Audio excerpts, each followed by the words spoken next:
Em A Metamorfose, Franz Kafka submete seu personagem principal, Gregor Samsa, a viver o absurdo da irrealidade.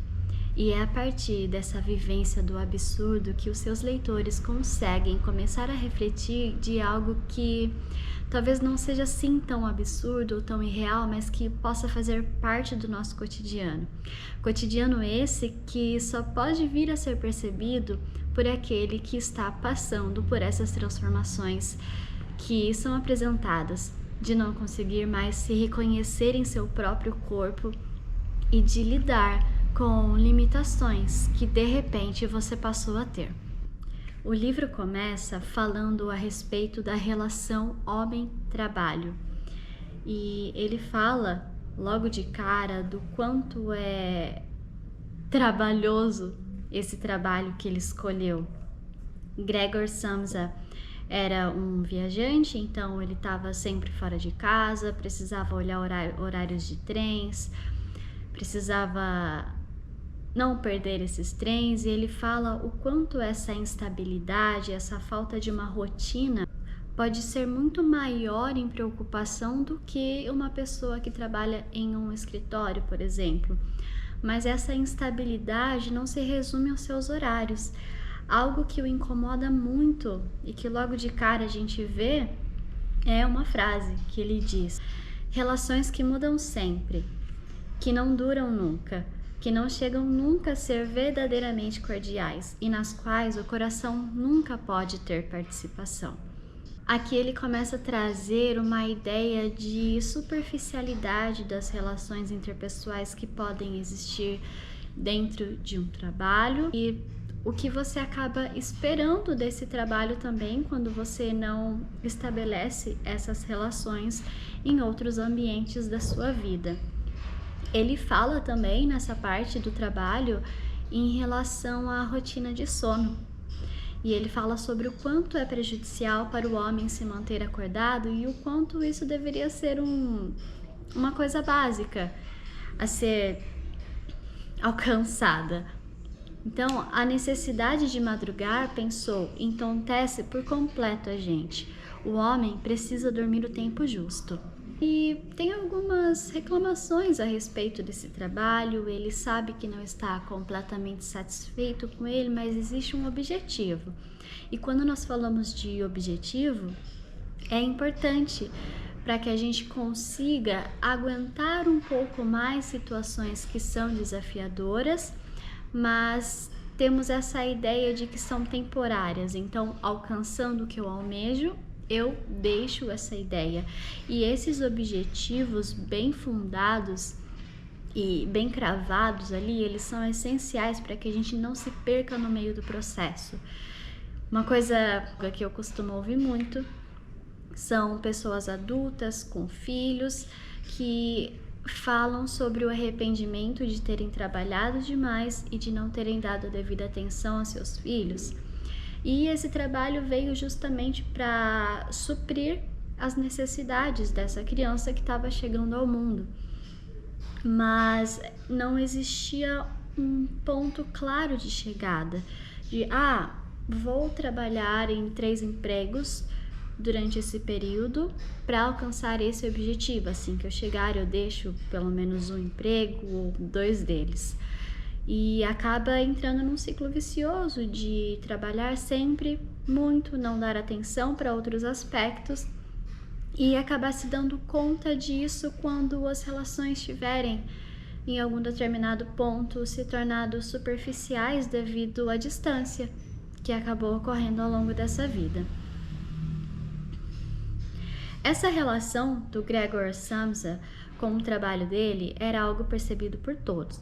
O próprio pai dele vai falar, por exemplo, que ele não tem outra coisa em mente senão a firma.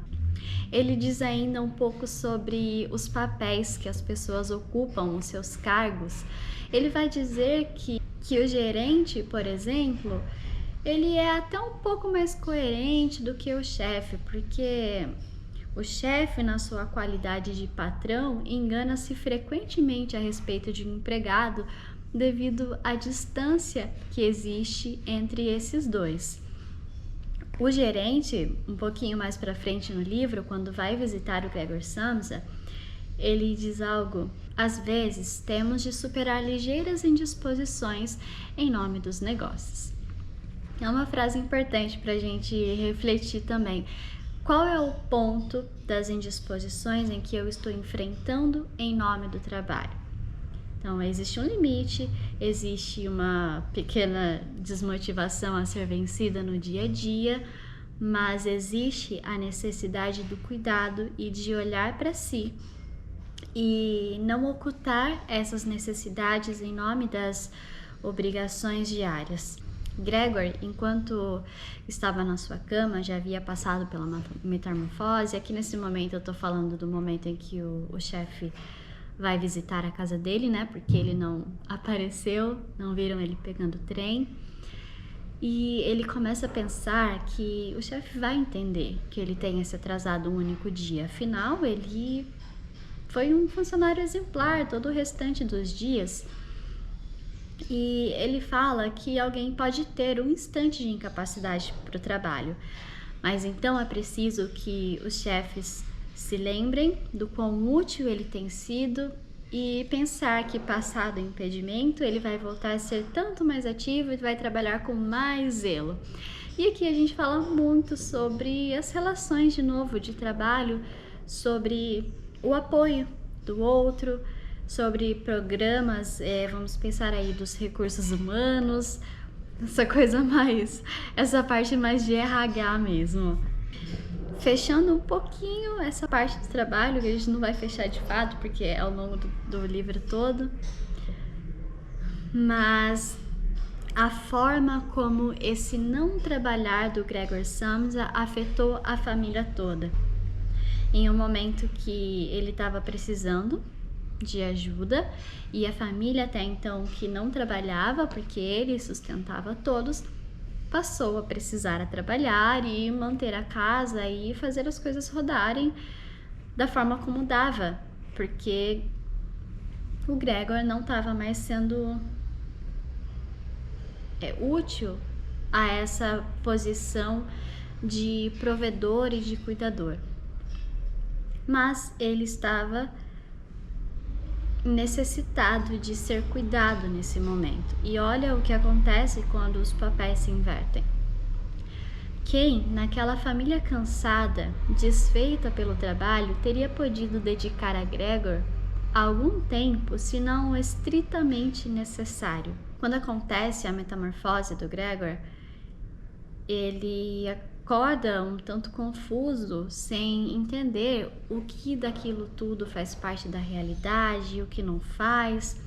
E até é falado que durante alguns momentos ele permanece deitado, imóvel e respirando calmamente, como se esperasse no silêncio voltar ao seu estado normal.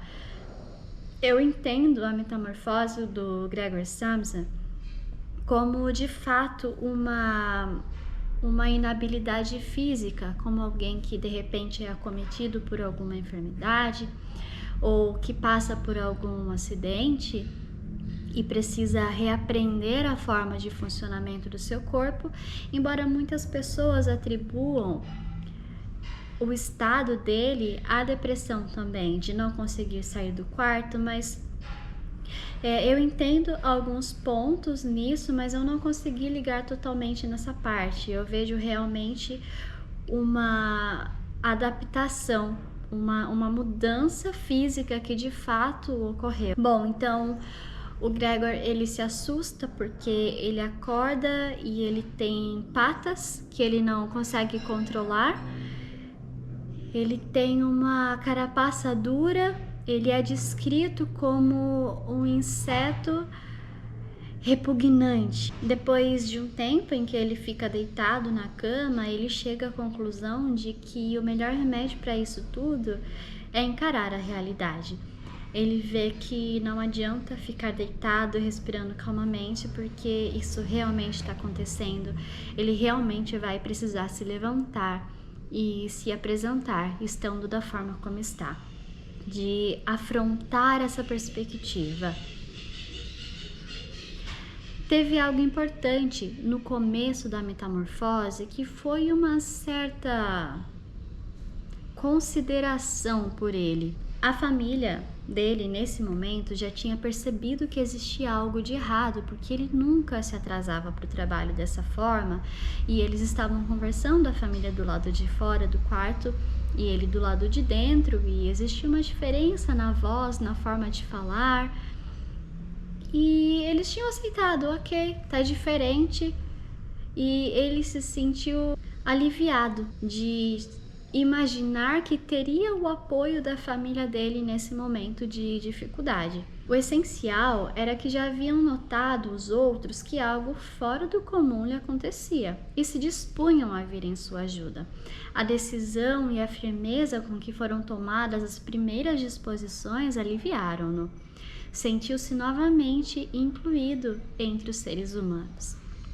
Quando ele passou pela metamorfose, que ele acordou em uma forma totalmente diferente, é como se ele tivesse sido excluído dos humanos, mesmo que em seu ser ainda existisse a humanidade, mesmo que fisicamente ela não fosse mais visível. Essa metamorfose toda, claro, acabou proporcionando muito tempo de reflexão para ele. E dentro desses tempos de reflexão, vieram muitos embates emocionais que ele precisou encarar com afinco. A primeira coisa que ele notou foi o estilo de vida da família dele, porque ele trabalhava até então para sustentar e para proporcionar coisas à sua família, mas ele nunca tinha estado um tempo junto com eles para observar de fato como era essa vida. Então, nesse primeiro momento, ele se sente orgulhoso do que pôde proporcionar à sua família. Ele diz que a família tinha uma existência sossegada, num lugar tão lindo. E ele coloca a sua família em primeiro lugar sempre. Tanto que em suas noites de dificuldades de pegar no sono, quando ele acorda, a preocupação dele é em não preocupar a família, não deixar com que eles percebessem a sua inquietude para não os aborrecer mais do que eles já estariam aborrecidos devido ao que aconteceu. Uma das mudanças que Samsa observou em si mesmo foi a mudança dos seus hábitos alimentares.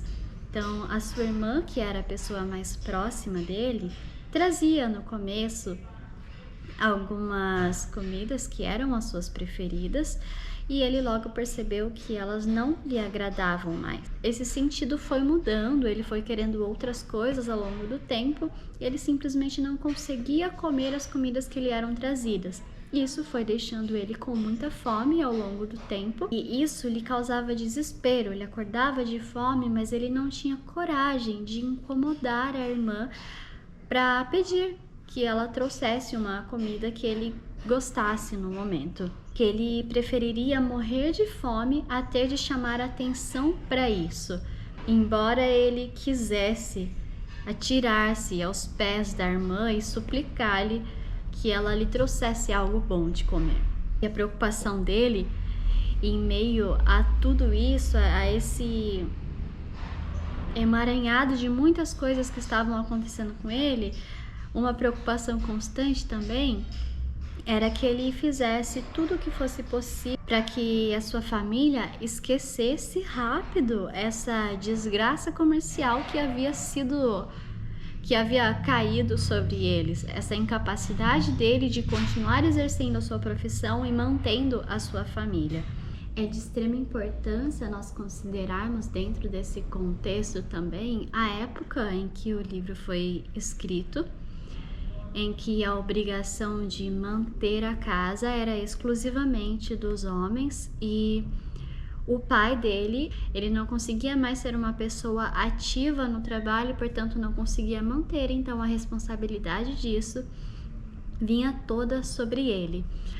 O livro fala ainda que quando ele ouvia a família conversar sobre assuntos financeiros, sobre a necessidade de ganhar dinheiro, ele corria da porta, porque ele ficava na porta olhando a família dele de longe. Diz que ele ruborizava, ele ficava com pena e com vergonha, uma mistura desses dois sentimentos. Mas acontece que com o tempo, essa nova condição dele foi lhe gastando muito tempo. As preocupações foram deixando de ser as preocupações financeiras para se manter uma casa e uma família e foram passando a ser sobre entender a sua nova forma de funcionamento.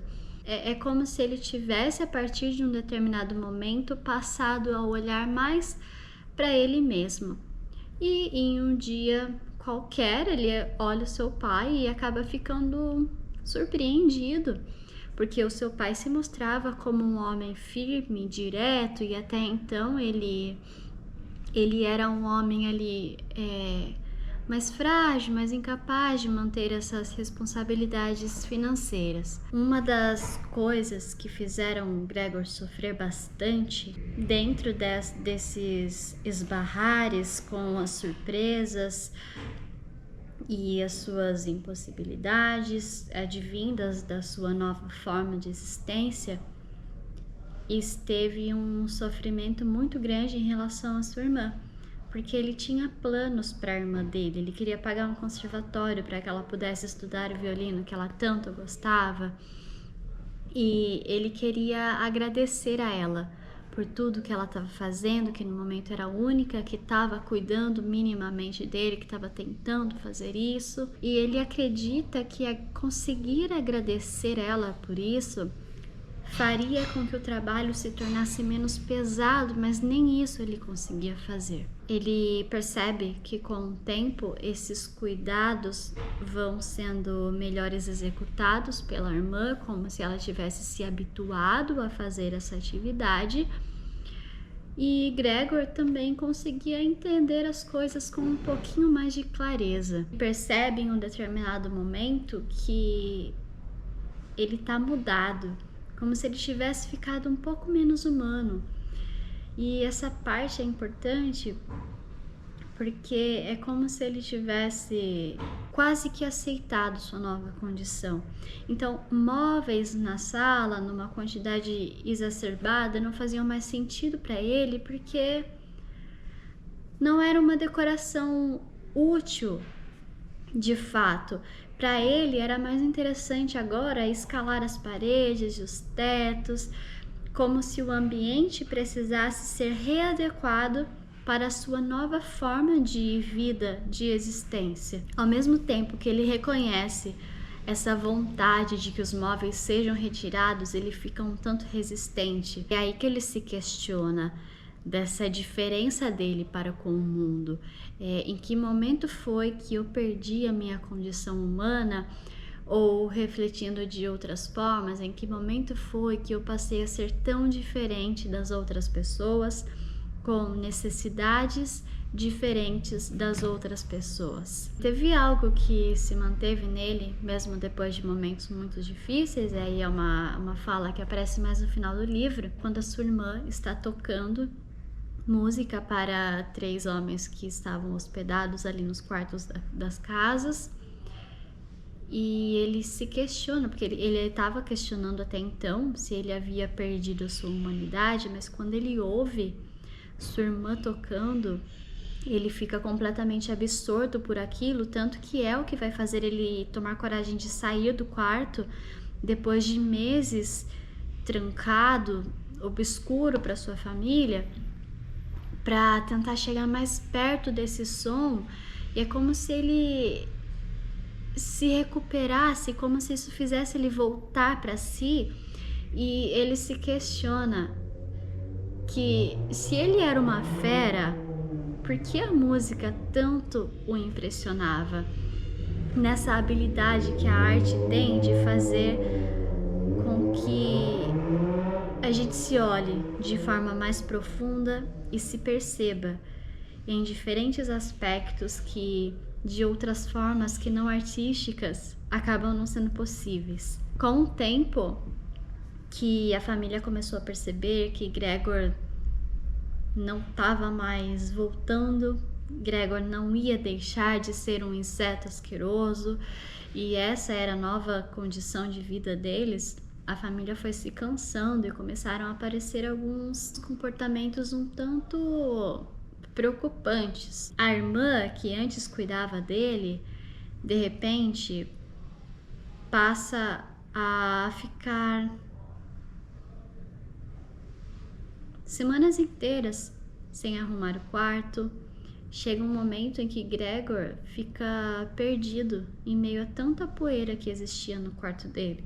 Quarto esse que acabou virando um quarto de entulho. Ele, bem como as coisas inúteis, inutilizadas da casa, foram sendo jogados de lado e ficando lá, num lugar onde ninguém precisa olhar e ninguém precisa cuidar do local, como se fosse colocar de lado mesmo para poder aquilo que não se consegue descartar, mas também não se aplica cuidado. Ele até acha que a sua tristeza absurda durante um tempo se devesse ao estado do seu quarto, mas às vezes ele achava que até tinha se acostumado a essa nova forma de viver. Na verdade, ele achava que tinha se habituado a esse novo aspecto do seu quarto que virou um quarto de entulhos. Um dos momentos muito marcantes do livro é quando a sua irmã chega a um estado de cansaço absoluto. A sua irmã, que era a única pessoa desde o início que tentava fazer o que estava ao seu alcance para cuidar do Gregor, de repente decide que não vale mais a pena, que aquele ser que ela tanto se empenhava em cuidar não era mais o seu irmão.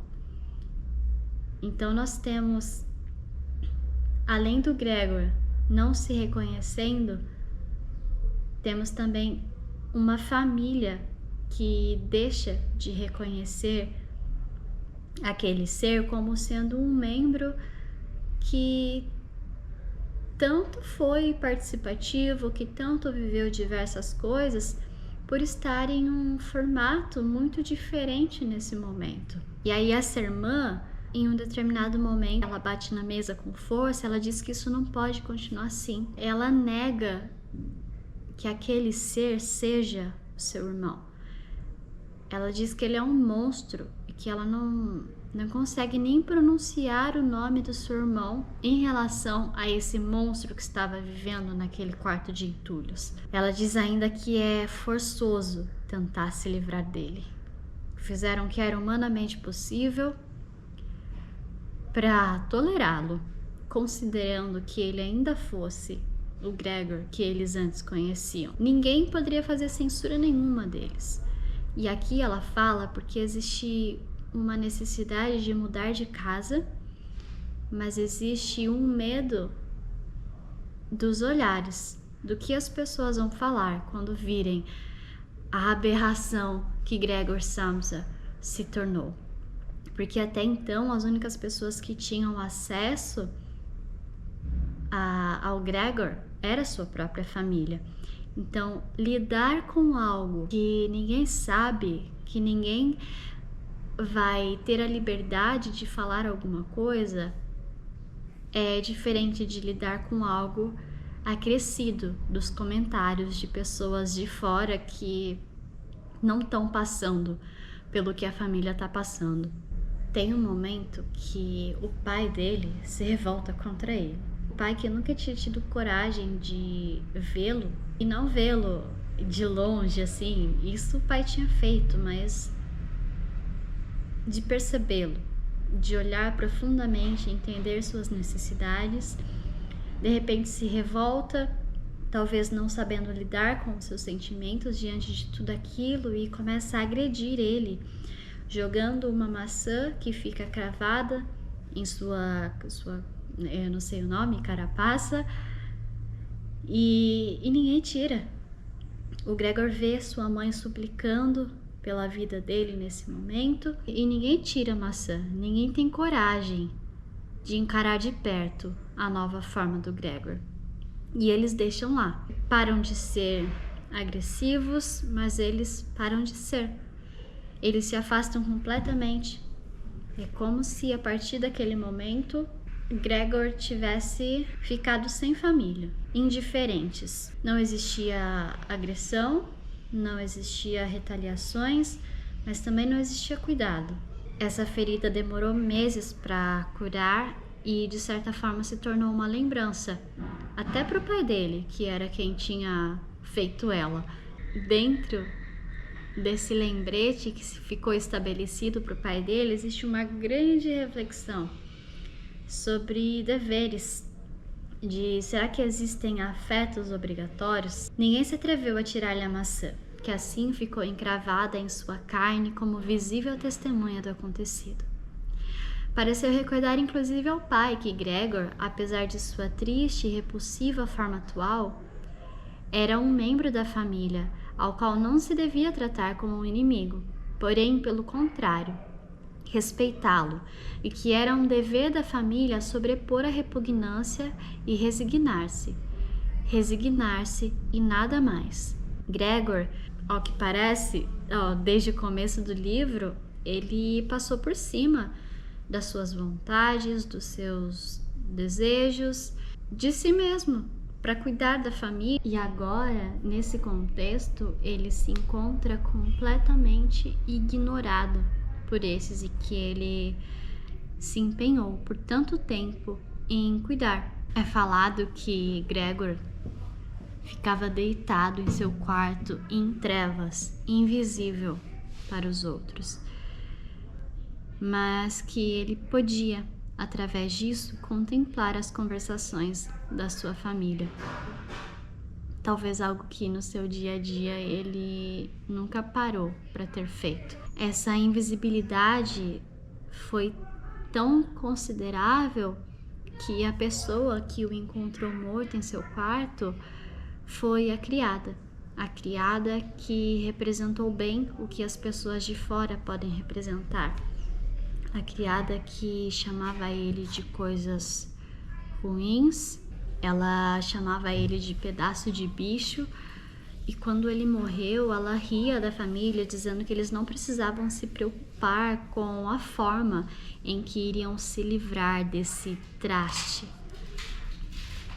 O pai, ele já conseguiu se expressar mais abertamente sobre a sua repugnância e o seu cansaço em relação ao filho, quando a irmã dele expressou dessa forma, ele concordou, ele disse, é isso mesmo, como se aquilo tivesse preso dentro dele por um tempão, e agora que alguém tinha a mesma opinião que a dele, alguém que teve coragem de expor a sua opinião, ele também teve, sem ser julgado como uma pessoa muito terrível, porque existia alguém para concordar com a sua percepção e com os seus sentimentos. Quando a empregada diz que encontrou ele morto, o pai dá graças a Deus, como se fosse um alívio. E não que eles não tenham sentido a morte, porque depois ele fala que deu para perceber que todos eles haviam chorado. Então eles tinham sinais ali visuais de que haviam chorado por um tempo. Eles sentiram a perda do filho, que mesmo que não considerassem mais da mesma forma, mas ainda assim era filho. Eles sentiram, e esse luto não durou por muito tempo, porque é como se eles tivessem gradualmente se habituado a isso. Seria diferente, por exemplo, se Gregor tivesse sofrido um acidente e morrido na hora. Seria uma morte inesperada, mas esse contexto em que eles viveram durante meses é como se estivessem passando por um luto de forma gradual, como se eles não precisassem sentir tudo isso de uma vez. Eles já haviam se despedido do seu filho e do seu irmão ao longo de todos esses meses, e isso talvez foi o que fez com que eles se recuperassem tão rápido da sua morte. Mas foi a sua morte também que fez com que eles refletissem sobre a falta de cuidado que tiveram com ele, porque o Gregor morreu de infecção por conta da maçã que o pai jogou nele e morreu de fome. A irmã fala que dá pra ver que agora ele estava muito magro, que ele estava seco. E aí ela para pensar, realmente, fazia muito tempo que ele não comia. É algo que poderia ter sido observado antes se eles não tivessem entrado nessa rotina automatizada de torná-lo invisível para não ter que encarar o próprio desconforto diante dessa situação. Tem algo que aparece ainda que é sobre os desejos que vêm à tona com a partida do Gregor. Eles desejavam uma casa menor, mais barata, mais bem situada do que a atual, que tinha sido escolhida pelo Gregor. E lá no começo do livro, o Gregor fala, nossa, que bom que eu consegui proporcionar isso para minha família, uma casa tranquila. E na verdade, às vezes a gente tenta cuidar do outro da forma que nos é confortável e para o outro talvez não seja tanto assim. O outro acaba também aceitando algo que ele não quer por acomodação, porque essa família poderia ter se movimentado antes em busca do que eles realmente queriam. O Gregor, que vivia numa vida agitada, preferia essa casa num lugar tranquilo, enquanto eles, que não tinham uma vida tão agitada, gostariam de estar mais bem localizados. No entanto, a acomodação, o conforto, fez com que eles aceitassem viver de uma forma que talvez não queriam durante muito tempo. E com a ausência do Gregor, é como se esse desejo retornasse para suas vidas, como se eles precisassem correrem atrás disso. O livro termina basicamente dessa forma, eles superam super rápido e a filha já se mostra uma pessoa crescida, que já está pronta para procurar uma pessoa para casar. E eles seguem normalmente, como se Gregor nunca tivesse existido. É uma leitura muito pesada, é uma leitura que fala sobre relações de utilidade, até onde vai o nosso valor, aquela coisa de você amaria essa pessoa se ela não fosse mais útil para você, até onde você suporta manter essa relação sem depender das coisas que ela pode te proporcionar. O quão puro é o seu sentimento. E é claro que as relações são interações de troca, onde você recebe, você também doa, mas o quanto você é dependente disso, o quanto você se acomoda dentro dessas doações excessivas e o quanto você consegue perceber que a pessoa talvez esteja se doando demais e que ela esteja vivendo só para você e nada para ela. É importante pensar no quanto existe de igualdade entre os lados dessa relação. E esse é um dos pontos principais do livro, é questionar essa relação de trabalho, essa relação de utilidade, e é isso. É um livro pesado de ler, porque escancara algo que nós vivemos no dia a dia, mas que não achamos absurdo o suficiente para parar e pensar sobre isso. Espero que tenham gostado e até a próxima!